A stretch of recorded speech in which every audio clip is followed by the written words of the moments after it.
예, 뭐 최근에 제가 받은 판결인데, 네. 그 공인중개사의 중개사고 관련된 내용입니다.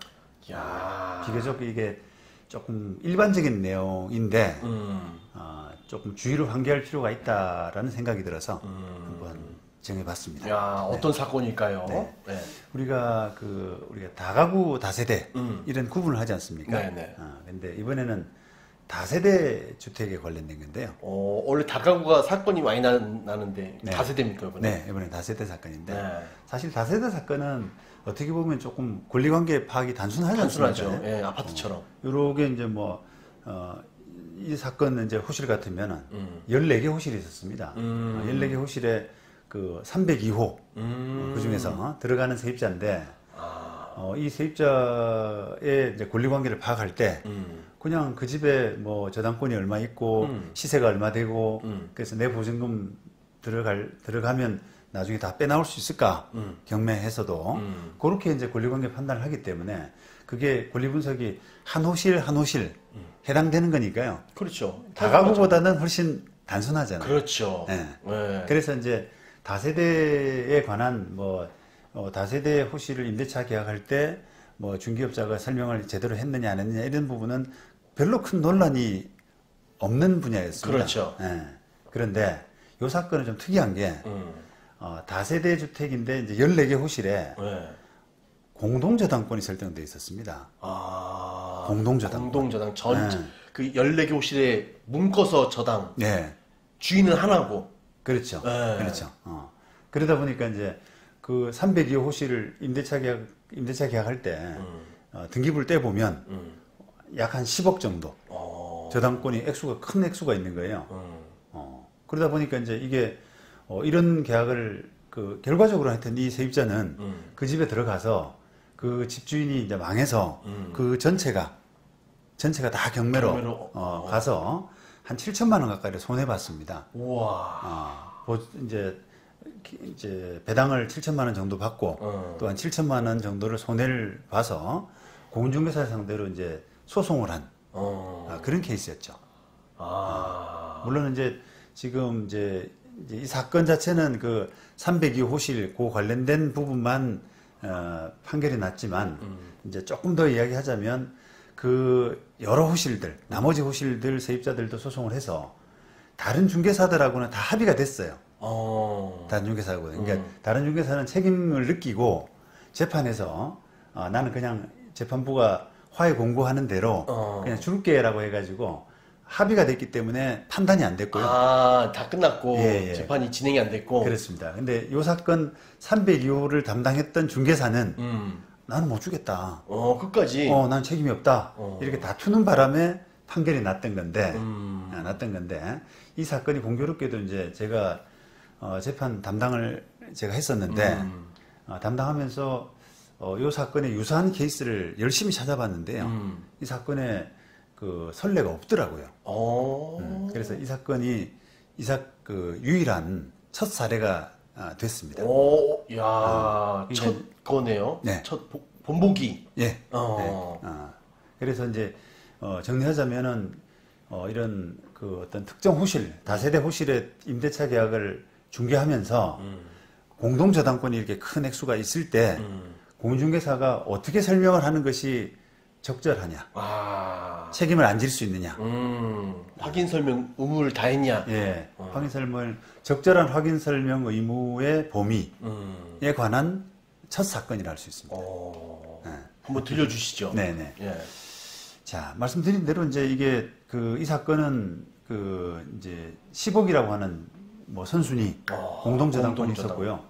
그다음에 이 공인중개사는 이 302호를 중개하면서 시세를 그냥 이 집 시세가 한 20억 정도 돼요. 그러니까 10억 있어도 안전하다. 이렇게만 이제 했습니다. 일반적인 내용이죠, 그죠? 그렇죠. 그냥 보통의 공인중개사들이 그렇게 정도 하지 않습니까? 요거 지금 뭐 한 20억 하는데 네. 한 8억 있으면 거의 괜찮아요. 다 이렇게 넘어가는 그렇죠. 거죠. 그렇죠. 예. 자, 그런데 이제 결론적으로는 재판부가 공인중개사의 설명은 미흡하다. 더 설명을 더 했어야 되는데 못했기 때문에 공인중개사에게 책임을 인정한 그래서 손해액수의 한 30%를 지급하라.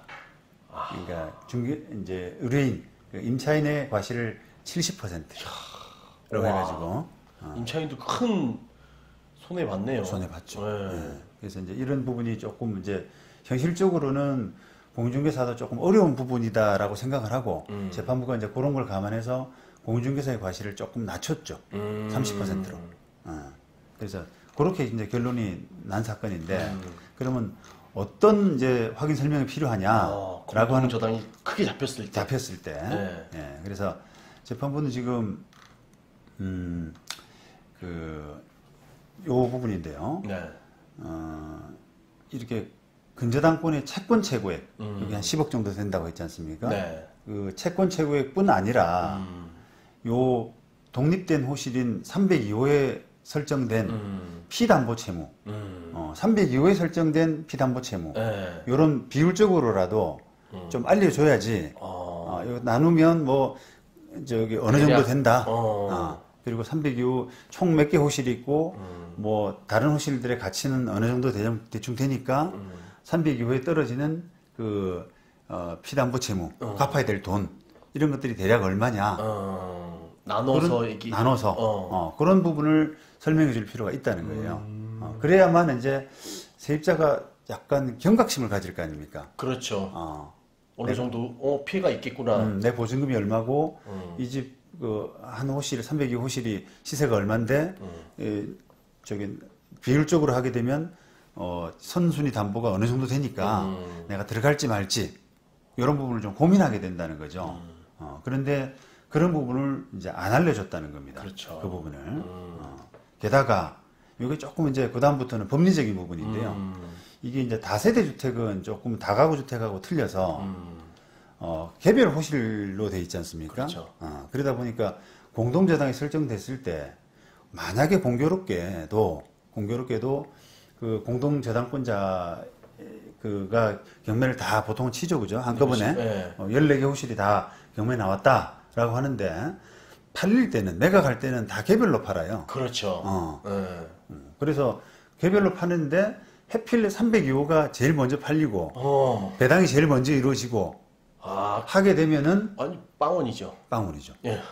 그 10억이라고 하는 그 채권이 몽창 다 302호로 몰리게 되잖아요. 그렇죠. 그런 위험성이 있습니다. 다세대 주택은. 그러네요. 예. 그러니까 그런 부분을 좀 환기시켜야 되지 않느냐.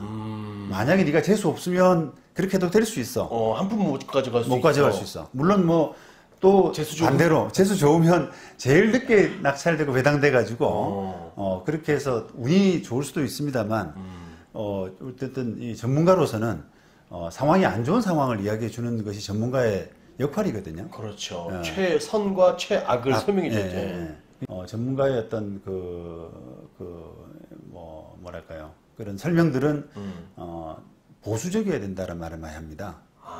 조금 상황이 안 좋은 경우를 대비해서 이런 경우도 있을 수 있어요. 라고 하는 부분을 이야기해 주는 것이 전문가답다라는 표현을 많이 쓰거든요. 그렇죠. 네. 그래서 그런 부분이라면 요 케이스 같은 경우는 재수가 없어서 이게 302호가 먼저 낙찰돼 버리면 큰 손해를 입는다. 이런 부분에 대한 환기도 필요하다. 이런 이야기를 지금 하고 있습니다. 그래야지 임차인이 선택을 할 그 여지를 줘야 된다. 그렇습니다. 다세대 주택에 여기 들어가는 것이 조금 위험할 수 있겠구나. 그러면 이제 임차인이 선택을 안 할 수가 있잖아요. 그렇죠. 그러니까 이제 그런 환기 이런 것들이 필요한데 이 중개사는 이제 못했다라고 하는 그런 이유입니다. 그래서 이기셨군요. 네, 뭐 저는 이제 세입자 대리를 해서 이겼고 이게 어쨌든 그 중개사의 그 이의 덕분에 화해 공고 결정에 대해서 이제 이의를 해서 판결로 이어지면서 이게 첫 사례가 돼버린 거죠. 다른 호실은 다 합의가 됐는데. 합의가 돼서. 합의가 되면 이제 이제 이유가 안 나오거든요. 그렇죠. 판결의 이유가 안 나오니까 이유를 받아보는 이게 첫 사례가 됐습니다. 저도 고생을 굉장히 많이 한 사건인데 이게 다른 이유 때문에 시간이 좀 길어졌거든요. 그런데 이렇게 이제 판결이 남으로써 이런 사례에서 이제 우리 중개업계도 조금 대비를 해야 되지 않나. 아까처럼 뭐 시세가 얼마 정도예요. 그리고 채권 최고액이 총 합해가지고 10억 정도밖에 안 되니까 안전하다. 이런 식으로는 지금 부족하다는 겁니다. 야, 이건 약간 다가구 할 때 설명이잖아요, 그죠? 그렇죠. 예, 네. 다가구 할 때는 네. 뭐 채권 최고액이 얼마니까 너 네 보증금은 좀 안전할 것이다라고 네. 얘기를 하는데 네. 이 공동 저당 있는 거는 많이 못 볼 거예요, 분명히. 네. 예. 네. 근데 이제 공동저당도 꽤나 많이 되거든요. 다세대 주택 같은 경우는 뭐 대출을 많이 뽑기 위해서 한꺼번에 저당 넣는 경우가 많이 있기 때문에 그런 부분이 있는데 그게 오히려 더 이제 들어가는 세입자한테는 좀 부담이 될 수도 있지만 또 어떻게 보면 이게 담보가 지금 한두 개가 아니라 여러 개니까 10개가 넘는 물건이니까 좀 안전할 것 같기도 하고 그런 착각을 불러일으킨다는 거죠. 그러니까 그런 점이 있기 때문에 우리 전문가인 공유중개사로서는 조금 아까처럼 디테일한 설명들 보수적으로. 네. 그런 부분들의 설명이 필요하다. 이런 부분을 판단한 그런 첫 케이스라고 할 수 있습니다.